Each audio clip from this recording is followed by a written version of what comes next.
Hermanos, un domingo más nos disponemos a compartir un momento de meditación, de reflexión sobre la palabra del Señor, y le agradecemos a nuestro Dios que nos permita hacerle frente con decisión, con ánimo, a este tiempo particular en el que no contábamos con disponer de tantas horas de intimidad, pero he aquí que nuestro Dios es un Dios para toda circunstancia, para toda situación, y Él con su fidelidad nos asiste también en la situación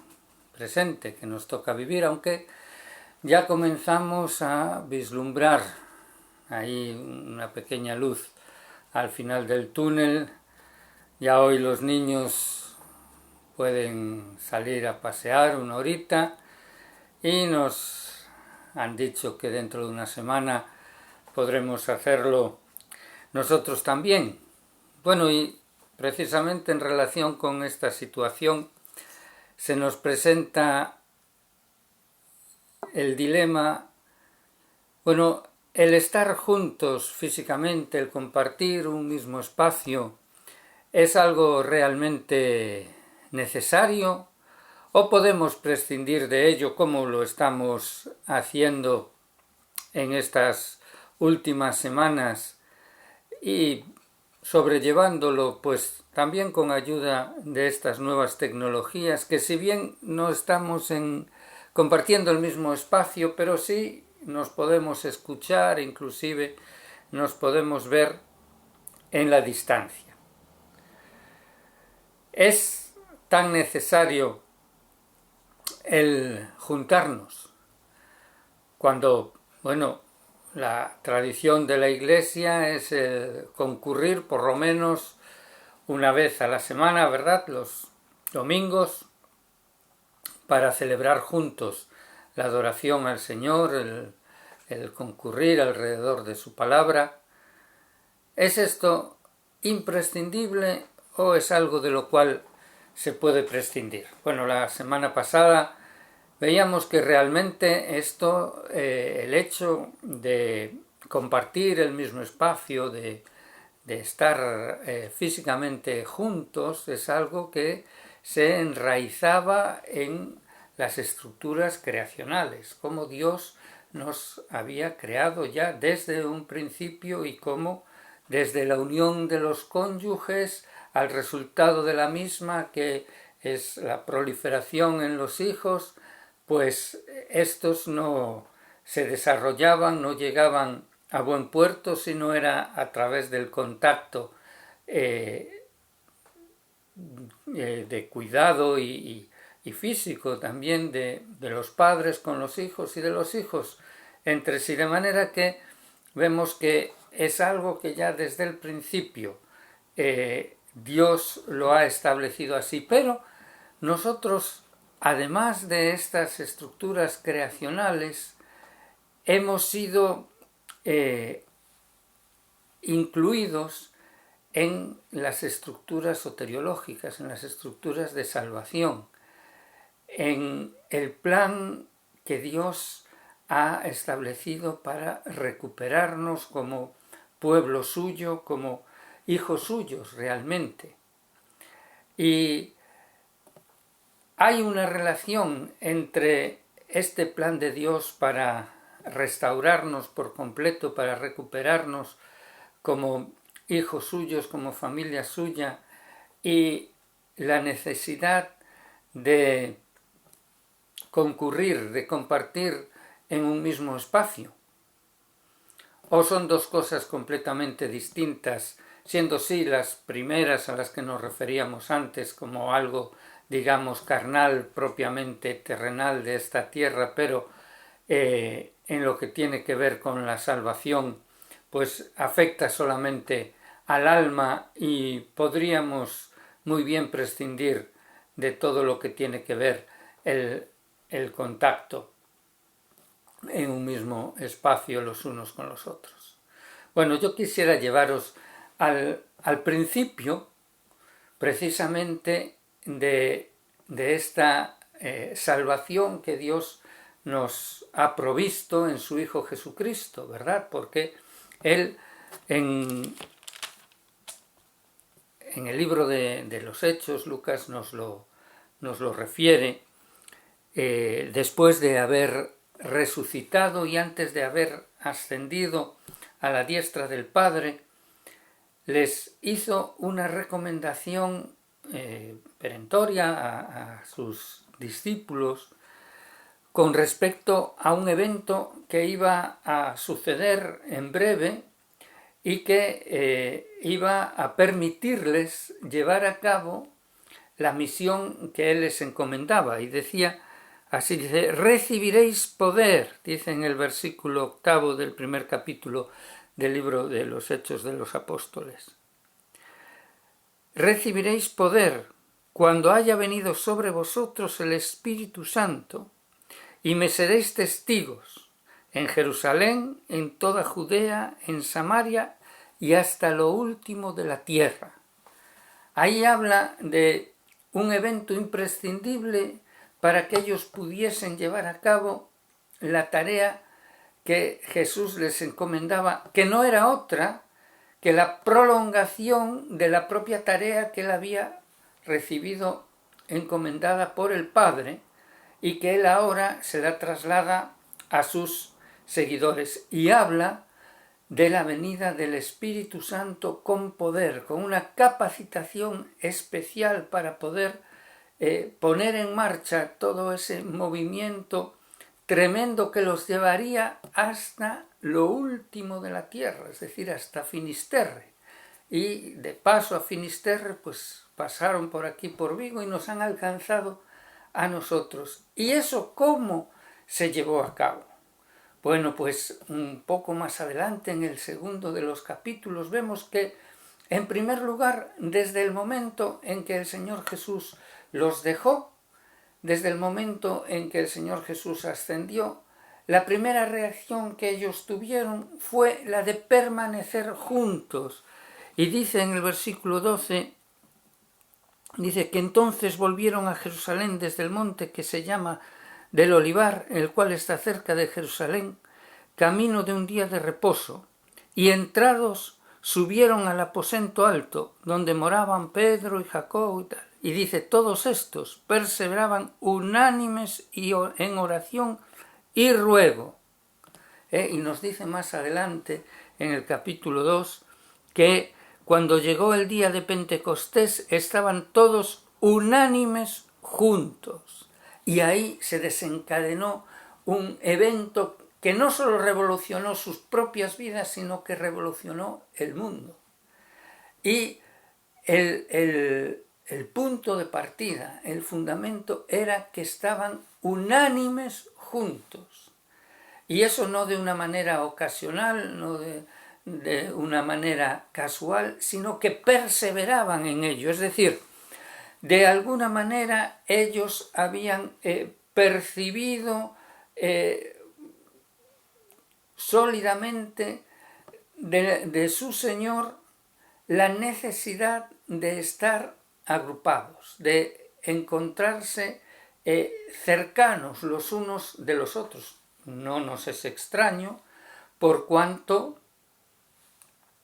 Jesús lo que hizo fue formar una comunidad de personas que estuviesen con Él día y noche. O sea, que estuviesen las 24 horas con Él, y eso como modelo para el resto de sus seguidores.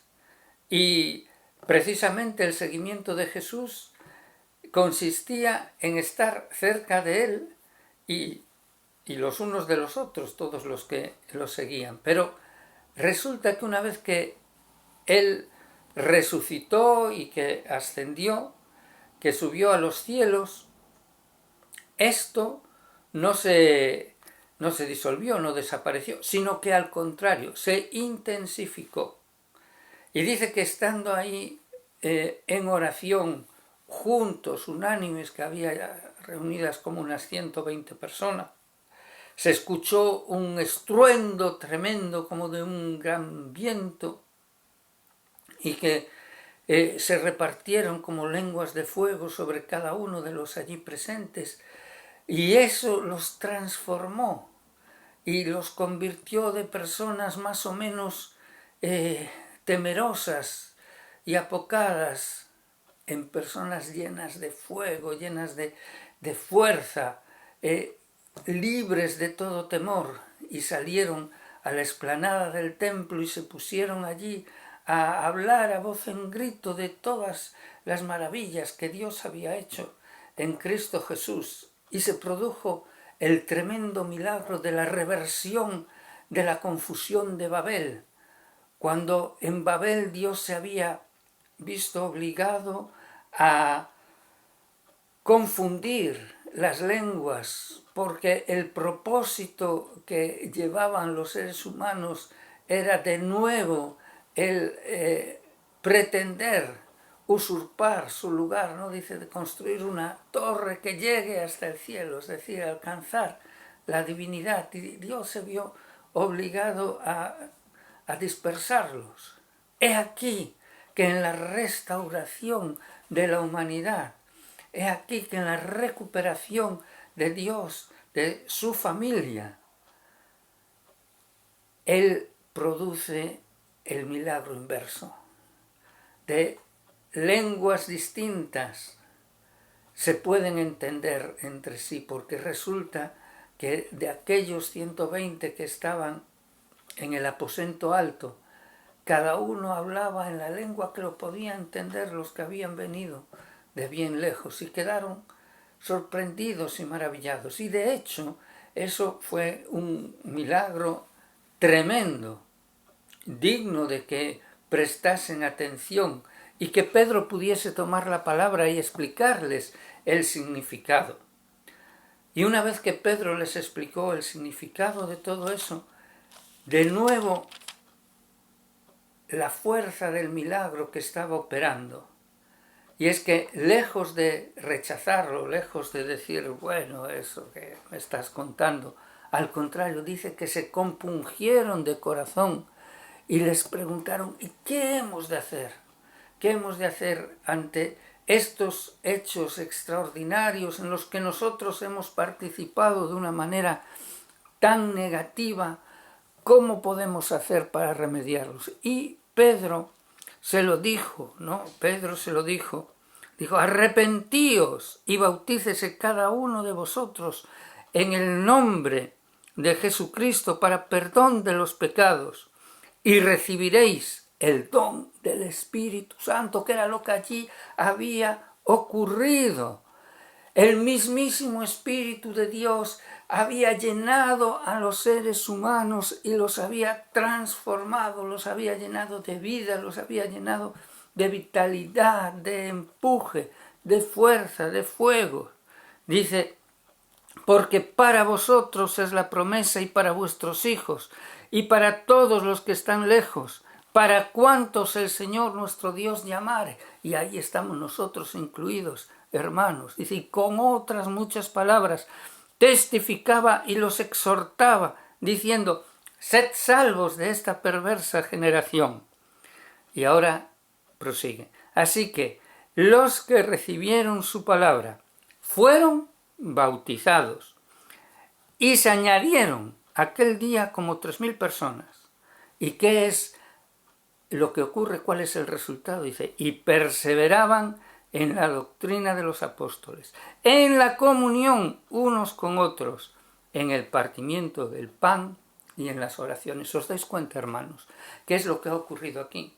Aquí lo que ha ocurrido es la irrupción poderosísima de Dios sobre la humanidad para llevar a cabo su plan eterno de las edades, y en esa explosión del poder divino el resultado es la unión, el resultado es la juntanza, el resultado es que personas que se sentían ajenas las unas a las otras hasta aquel momento, a partir de entonces se sienten ligadas, se sienten unidas entre sí, y eso lo manifiestan en el concurrir juntos al mismo espacio, porque fijémonos cómo prosigue este capítulo hasta el final.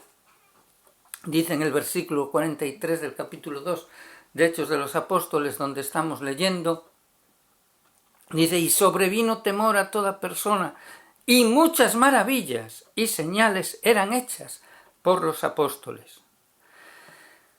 Todos los que habían creído, y eso somos nosotros hemos creído en el Señor Jesucristo, en su señorío, en la salvación que Él nos trae. Dice, y todos los que habían creído estaban, ¿cómo? Estaban juntos y tenían en común todas las cosas, y vendían sus propiedades y sus bienes y los repartían a todos según la necesidad de cada uno. Y perseverando unánimes cada día en el templo y partiendo el pan en las casas, comían juntos, otra vez la palabra juntos, con alegría y sencillez de corazón, alabando a Dios y teniendo favor con todo el pueblo. Y el Señor añadía cada día a la iglesia los que iban siendo salvos, como es la traducción correcta de este versículo. Fijémonos en la maravilla que produce el Espíritu Santo cuando por primera vez es desplegado con todo poder sobre la comunidad cristiana. Lo primero que hace es unir, es juntar, es poner de acuerdo y relacionar en un mismo espacio a los unos con los otros. Es algo para tenerlo muy presente. Es decir, nosotros no podemos concebir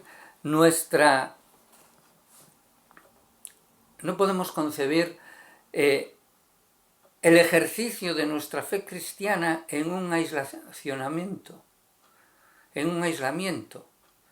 No podemos concebir nuestra obediencia al Señor Jesús, cada uno por nuestra cuenta, cada uno en nuestro espacio vital, sino que el estar juntos, el compartir los unos con los otros un mismo proyecto, unas mismas ganas de bendecir al Señor, de alabarlo, de adorarle, el compartir una misma manera de pensar, porque dice que perseveraban en la doctrina de los apóstoles, es decir, no tenían cada uno su propia idea y valoraban la originalidad y el tener cada uno ideas distintas, sino que comprendían la necesidad de tener una misma manera de pensar para poder llevar a cabo ese proyecto que obedecía a esa manera de pensar, o dicho de otra manera,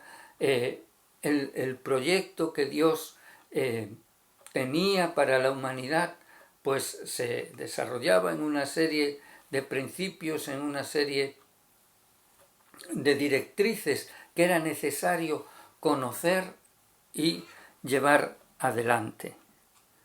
Y ahí dice que estaban juntos, todos los que habían creído estaban juntos. Y allí en Jerusalén iban al atrio, al patio del templo, que era un patio inmenso, y allí se juntaban todos. Y había un mismo sentir. Había una misma participación en el poder del Espíritu de Dios. Y dice que es en ese contexto en el que dice que muchas maravillas y señales eran hechas por los apóstoles. Y eran solo en ese contexto que se producían esas señales. De manera que una de nuestras aspiraciones completamente legítimas es que el Señor produzca esas señales y maravillas, esas sanidades, esas liberaciones en nuestro medio. Pues que sepamos que precisamente en el momento en el que concurrimos todos y a una voz disponemos nuestros espíritus a invocar el nombre del Señor y que Él descienda con poder sobre nosotros, es el momento y el lugar más idóneo para que se produzcan esas manifestaciones extraordinarias del poder de Dios por la manifestación de su Espíritu Santo. Así que sepamos que la palabra del Señor nos pone de manifiesto que la obra del Espíritu Santo precisamente y desde un principio es la de unirnos, es la de ponernos a todos juntos para llevar a cabo la obra del Señor. Porque ahí, en esa concurrencia donde nos podemos ver los unos a los otros, donde nos podemos expresar el afecto que nos profesamos los unos a los otros, es donde se produce esa manifestación de la unidad que el Espíritu crea, cuando nos exhorta a que retengamos la unidad del Espíritu en el vínculo de la paz, es porque el Espíritu crea esa unidad y nosotros simplemente tenemos que dejarnos guiar por ella. Por eso, hermanos, valoremos, ahora que nos falta, valoremos la importancia que tiene el reunirnos, la importancia que tiene el hablarnos mutuamente, directamente a la cara unos a otros, para estimularnos al amor y a las buenas obras. Como dice en Hebreos, que nos hemos de congregar para estimularnos al amor y a las buenas obras. Y renunciemos a la tentación individualista en la que, bajo el pretexto de ahorrarnos problemas, porque la convivencia, el estar juntos, siempre tiene sus inconvenientes, pues renunciemos a esa tentación para cumplir la voluntad de Dios en nuestras vidas. Que Él nos bendiga y nos acompañe para que podamos cumplir su voluntad. Amén.